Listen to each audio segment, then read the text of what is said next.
Desde un principio le planteamos tanto a otros partidos de izquierda que se reivindicaban trotskistas como cualquier historiador que quisiera reivindicar la figura de Trotsky, hacerlo en común, digamos, en frente único, pero hasta el día de hoy, por lo menos,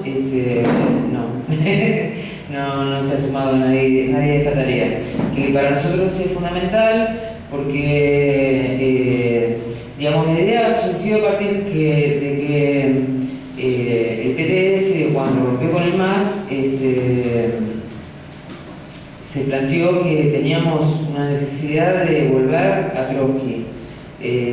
Digamos, en la época que nosotros veníamos del molinismo, se leía Trotsky, pero poco, o algunas cosas resumidas, pero había poca cultura de lectura y de no trasladar mecánicamente, digamos, lo que decía Trotsky. Muchas veces se repetía así como un loro, ¿no? Cualquiera fuera de la situación se trasladaba acá y entonces, bueno, como el MAS siempre decía que había una situación revolucionaria que se profundizaba, que se venía la revolución, entonces había mucha actividad, pero bueno, poca teoría, ¿no? Inclusive cuando Moreno empezó a cuestionar a Trotsky, porque Moreno empezó a revisar los planteamientos básicos de Trotsky, la teoría que formuló, que fue la teoría de la revolución permanente, y no hubo cuestionamiento, digamos, de la militancia a lo que nosotros consideramos que fue una desviación. Entonces, para volver a los principios, digamos, tuvimos que hacer una vuelta a Trotsky, que al principio lo hicimos de una forma un poco dogmática, pero sobre todo para conocer a Trotsky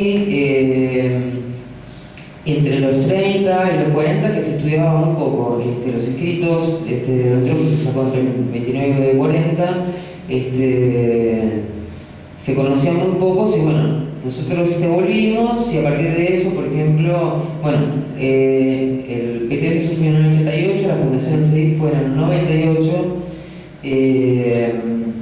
y a partir de eso empezamos a publicar los escritos latinoamericanos, naturaleza y dinámica del capitalismo y la economía de transición. Bueno, ya tenemos unas 16 publicaciones que son compilaciones en general con textos inéditos de Trotsky y varias reediciones. También tenemos boletines electrónicos, cuadernos y una página web que la acabamos de renovar para facilitar el acceso a los contenidos. Hay cantidad de traducciones inéditas que, digamos, hasta ahora por ahí no estaban distribuidas de una forma de fácil acceso. Entonces, bueno, queremos eso, que cualquiera que quiera consultar, tanto en Argentina como en Latinoamérica, en España, ¿no? Sobre todo para los países de habla hispana. Pero en general es una página muy consultada, no solo de los países de habla hispana, porque concentran una gran cantidad de material. Bueno, para nosotros Trotsky es esencial porque digamos, fue en el siglo XX el dirigente revolucionario que junto a Lenin dirigió la revolución más importante del siglo XX. No hubo otra que tenga parangón con lo que fue la revolución de octubre del 17.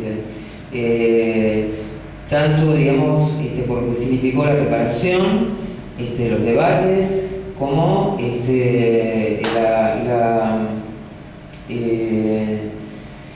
como el objetivo estratégico de no solo tomar el poder en un país, sino que fueran vistas de la Revolución Socialista Mundial, que en un mundo capitalista es la única forma de terminar con el sistema de explotación. O sea que en un país, con la hacer la revolución en un país, no alcanza. Como ellos, digamos, como Lenin y Trotsky siempre tuvieron en vista que era un primer paso, la Revolución de Octubre era un primer paso para la Revolución Internacional. Bueno, Trotsky vivió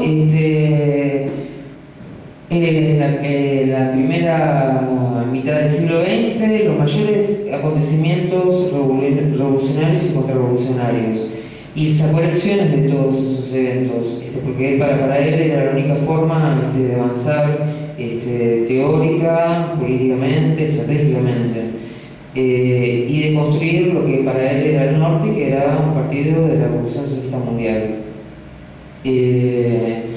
Entonces, por eso, para nosotros, Lenin y Trotsky son, aunque hubo otros grandes dirigentes como Rosa Luxemburgo, Liebknecht, Medin, bueno, hubo... en esa época, digamos, había muchos revolucionarios y muchos contrarrevolucionarios, y muchos revolucionarios que se pasaban a contrarrevolucionarios, y muchos contrarrevolucionarios que por ahí se lo ganaba la revolución. Eran épocas muy convulsivas. Entonces, para nosotros, en esta situación en particular, que está a nivel mundial, nos plantea que la labor que venimos haciendo la tenemos, para nosotros hay que redoblarla. Tanto porque hay una situación de crisis económica internacional que se viene desarrollando lentamente, pero que no tiene visos de tener fin, inclusive tiende a profundizarse, y como hemos visto, siempre se descarga la crisis sobre los trabajadores. Bueno, acaba de haber una huelga en Europa, que yo por menos que sepa es la primera vez que hay una huelga que se coordina internacionalmente, que a pesar de las burocracias que han hecho todo lo posible para que saliera dividida, para que no intervinieran todos los sectores, para que no fuera tan fuerte, sobre todo en los países imperialistas centrales, a pesar de eso, es un hecho muy significativo. ¿Por qué? Porque eso ya no es el movimiento anti-global que había antes, o el movimiento de los indignados, que pueden ser aliados de los trabajadores, pero que no intervenían con los métodos de los trabajadores, que son los únicos que pueden realmente cuestionar con su lucha el sistema y los planes que quiere descargar la patronal sobre sus espaldas. Bueno, eso también se dio a la par con la primavera árabe, lo que se llama la primavera árabe, que todavía vemos que tiene vigencia, sobre todo con las últimas movilizaciones en Egipto, que digamos fueron procesos revolucionarios que derribaron a las dictaduras, pero que no fueron hasta el final. Entonces todavía tienen muchas tareas planteadas por resolver, pero ya empiezan a plantearles problemas en el imperialismo. Por ejemplo, no era lo mismo tener a Mubarak en Egipto, que era una ley condicional donde invertían millones y millones de dólares en armamento. Tanto Egipto como Turquía, bueno, son los aliados fundamentales de Israel, que es el gendarme en Medio Oriente. Y entonces, una vez que las masas tiraron a Mubarak, no es lo mismo por tener a alguien que es un incondicional que alguien que está presionado entre las masas y el imperialismo. Bueno, tanto a nivel de la lucha de clases, que también se reflejó en nuestro país, por ejemplo, que se vio con el último paro general, con el 20N, que fue más allá de inclusive de lo que pensaban que iba a ser lo que lo llamaron, ¿no? Moyano y Micheli. Digamos, muchos trabajadores lo tomaron en sus manos, haciendo paro inclusive en lugares donde no dirigía esa burocracia, sino que dirigían la burocracia de Balcarce, la burocracia oficialista, o la otra oficialista, la CGT de Balcarce o la CTA de Yaqui, que son también oficialistas, y que muestra por eso que hay un descontento con el gobierno, que no es solo de la clase media, como se había expresado en el 8N, sino que también es del movimiento obrero, y que el movimiento obrero interviene con sus métodos y por sus reivindicaciones, que no son las que levantaban, se levantaba la clase media en el 8M, ¿no? Bueno, tanto por la lucha de clases como por las peleas y las disputas que empieza a haber entre los estados capitalistas, que llegan desde las disputas comerciales, por ejemplo, entre los países europeos, entre Estados Unidos y Europa, que llegan a tendencias guerreristas, como la de Israel, digamos que, o sea, ya de por sí es un estado gendarme, pero que quiere ir mucho más allá porque se siente endeble, digamos, en esa región, en medio de las primaveras árabes. Entonces ha hecho una ofensiva sobre Gaza, que bueno, digamos, por ahora se paró, pero no está dicha la última palabra. Tanto por eso, por la lucha de clases, por las tendencias a las disputas entre los estados,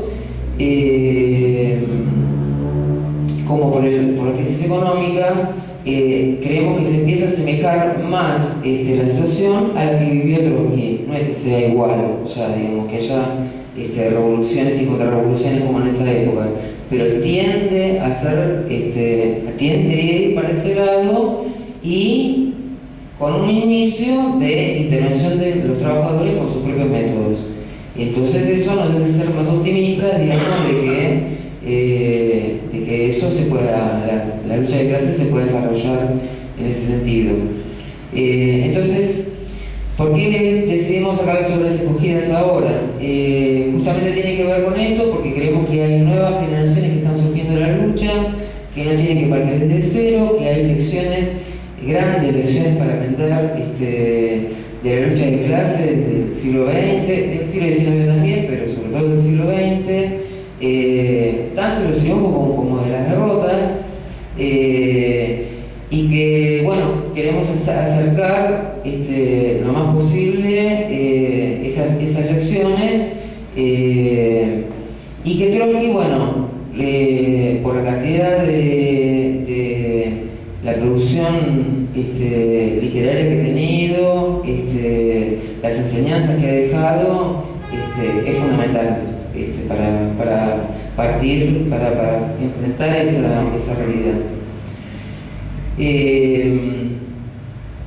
Empezamos, bueno, con el primer tomo que sacamos fue el Stalin, el gran negociador de derrotas, que fue una publicación que salió en el 29, pero que eran textos de 1928 que Trotsky había presentado para el sexto Congreso de la Internacional Comunista, ya cuando estaba en plena oposición a la burguesía stalinista. Y ahora continuamos con Mi vida, que es un libro que ha sido reivindicado mundialmente, tanto por su aspecto histórico, político como literario. Las obras, digamos, a Trotsky se lo consideraban, por eso, no solo un muy buen político, un estratega, un hombre que podía hablar sobre filosofía, sobre economía, aunque no era su fuerte, igual también tuvo producción económica, sobre arte, digamos, hay múltiples aspectos, digamos, de donde aportó con su obra. Y esta justamente es una de las obras más conocidas y por las cuales muchos militantes, digamos, fue su acercamiento al trotskismo. Empezaron leyendo este libro, y a partir de este libro se empezaron a acercar al trotskismo.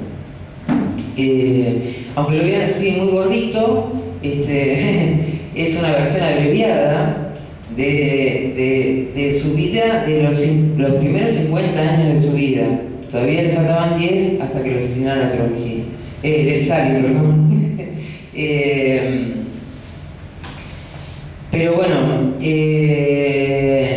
aparte que nosotros le hemos agregado algunos textos que ahora les voy a detallar.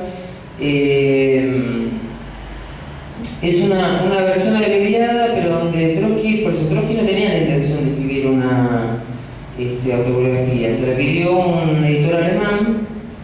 Él estaba ya en el exilio en Turquía, digamos, Stalin lo había expulsado del Comité Central y del Partido Comunista en 1927, y en 1928 estaba en el destierro en Almata, dentro de la URSS, y ya en el 29, digamos, Stalin decreta el destierro, pensando que con eso iba a impedir de que surgiera, se desarrollara, porque había un movimiento de oposición bastante fuerte dentro de la URSS.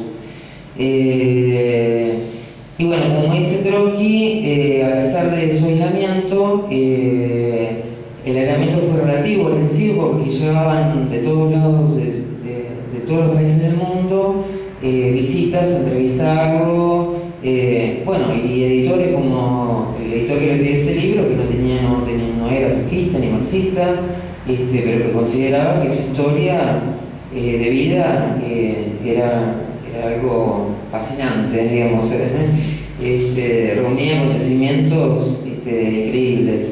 Y creo que dice, bueno, en realidad yo como persona no tengo nada de particular.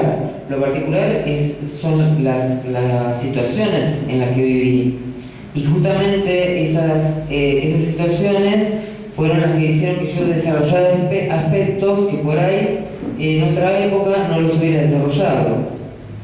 Eso dice, es lo único que me hace particular a mí.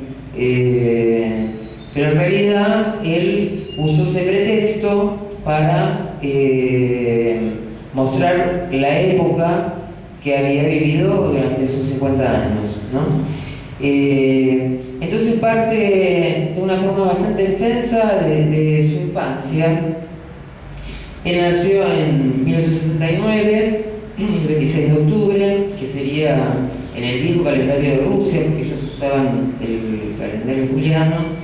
Después de la Revolución de Octubre, que cambiaron al calendario gregoriano, había una diferencia de 13 días. Por ejemplo, para lo que ellos fue la Revolución de Octubre, para nosotros es la Revolución de Noviembre. O la Revolución de Febrero, para nosotros es la Revolución de Marzo. Pero siempre seguimos diciendo la Revolución de Febrero, la Revolución de Octubre. Bueno, le dedica, que parece una cosa medio extraña, ¿no? Le dedica a la infancia capítulos bastante extensos.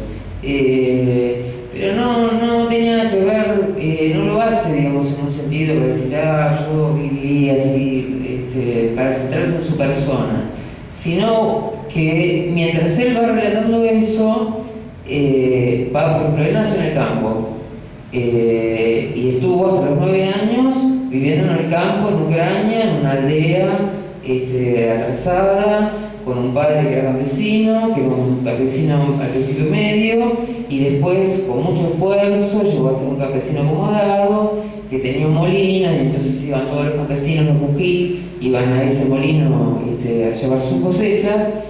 Y entonces Trotsky iba por un lado conocía todo el mundo de la finca, el encargado del taller, que era todo un personaje, Iván Vasilievich,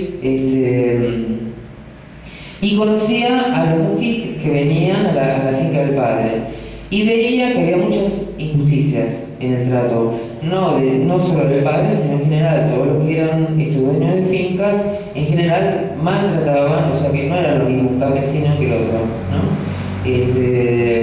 Lo llegaban inclusive a asustar a veces a los campesinos. Y él dice, esa indignación social que yo sentí en esos momentos, dice, no me abandonó nunca en mi vida. O sea que es una marca a fuego que le quedó.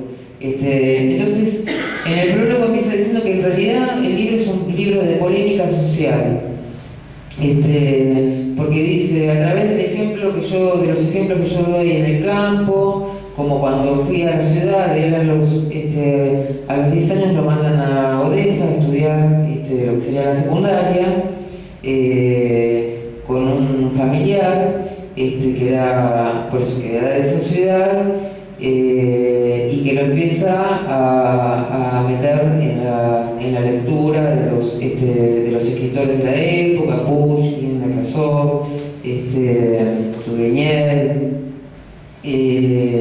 Política, cero, dice. En mi casa no se habla de política, en la casa que fue a Odessa tampoco, pero Odessa era una ciudad comercial, es una ciudad portuaria y que estaba muy conectada con Occidente. Entonces llegaban todas las novedades de Europa, y bueno, y a él se le abrió la cabeza totalmente, como pasar de una aldea a una ciudad como Odessa. Fue un cambio, es el primer gran cambio de mi vida. Y aparte le despertó una avidez muy grande por la lectura.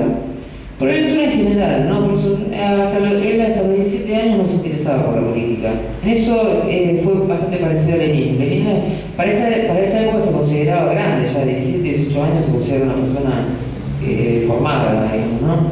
Que ya estaba preparada para salir a la vida.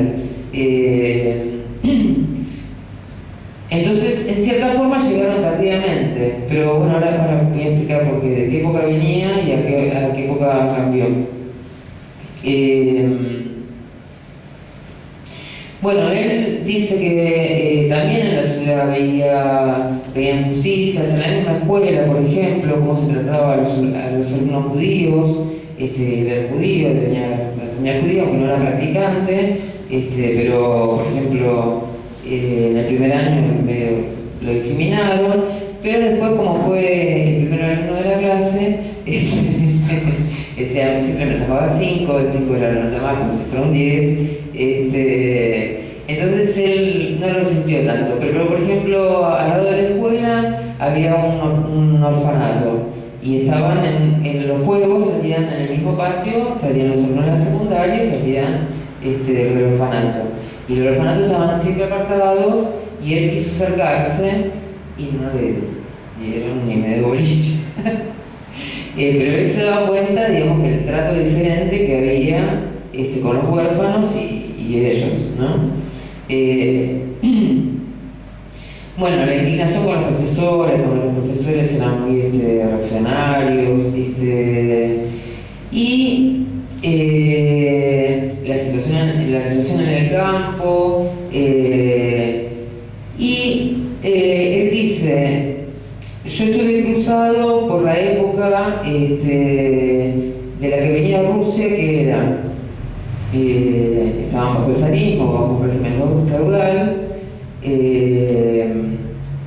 en el medio del sistema capitalista que se estaba desarrollando como un sistema de libre cambio. No era todavía la época imperialista, era una época de reformas donde se podrían conseguir algunas reformas, y por eso, digamos, surge la socialdemocracia, se convierte en una corriente que lucha por reformas.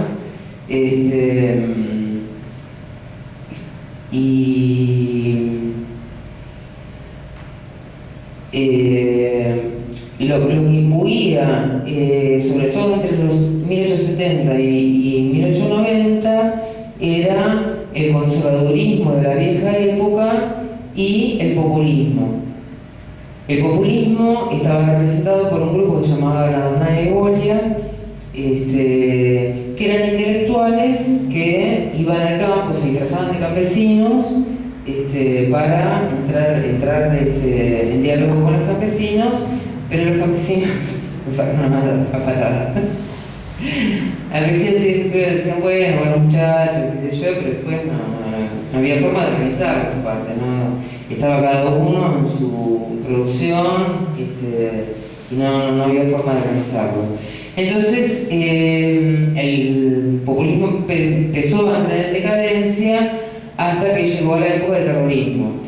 Y cuando hacían atentados terroristas, nos sentaban con chiquitas y, por ejemplo, llegaron a matar a un zar. Al zar Alejandro II lo mató, fue un atentado terrorista. Después, por ejemplo, Veras Zulich, que también era populista al principio, había matado al jefe de policía. Pero justamente después de cada atentado venía la reacción. Cada vez ponía el zarismo, ponía una figura peor, más funcionaria, más represión, más represión. Entonces, digamos, se fueron decepcionando y no encontraban ninguna salida. Pero justamente 1890 dice 1891 fue el año de la ruptura, porque justamente los capitales franceses e ingleses habían empezado a invertir en Francia y a crear industrias, grandes industrias. Había grandes fábricas con miles de obreros, aunque la mayoría de París era totalmente campesina. Por eso nadie se imaginaba en esa época que podía haber una revolución en Rusia. O sea, todos los que estaban contra el zar, por eso decían, o hacemos populismo de ver si entre los campesinos podemos hacer algo colectivo, algo, digamos, alguna cosa aislada, digamos, donde se pudieran organizar los campesinos, o atentados terroristas, pero no veían que se lo pudiera derrocar al zarismo, que se pudiera hacer una revolución. Bueno, por ejemplo, el hermano de Lenin, que Lenin por eso tampoco, él no tenía nada que ver con la política, pero una cosa que primero le pegó es que el hermano se unió a un grupo de populistas y organizando un atentado sin llegar a hacerlo, lo cazaron, lo cazó la policía y lo terminaron ahorcando. Bueno, otro hecho que hubo en el 1892-93 fue una epidemia de cólera y de hambre, y ahí empezaban a surgir discusiones entre los populistas y los marxistas, porque los marxistas, digamos, empezaban a penetrar en Rusia, a través de Europa empezaban a penetrar en Rusia. El primer libro que se publicó de marxismo creo que fue en 1893. Y en 1898 se fundó el Partido Socialdemócrata de Rusia, el POSRI. Pero Trotsky todavía se debatía, por eso a los 17 años él se definía más como populista. Inclusive dice que discutía contra los marxistas, aunque sin mucho fundamento, pero no le cerraba el marxismo. Conocía poco, pero no le cerraba. Y bueno, en el debate, y aparte porque conoció a un obrero en un pueblo cercano a Odessa, que se llamaba Nikolayev, que se definía como marxista y que se juntaba con otros obreros. Bueno, a partir de ahí se empezó a acercar a ese círculo y ahí dice, en un momento me tuve que definir, dice, yo me cuestionaba, veía que el populismo tampoco no me daba salida, y llegó un momento que me tuve que preguntar por la construcción del mundo. Y entonces se preguntó, ¿populismo o marxismo? Y bueno, se definió por el marxismo. Pero en esta mezcla, digamos, entre la lectura y la relación con este obrero de Nikolayev y el círculo de obreros, donde ahí conoció también a su primera esposa, Alexandra, con la que tuvo sus dos primeras hijas.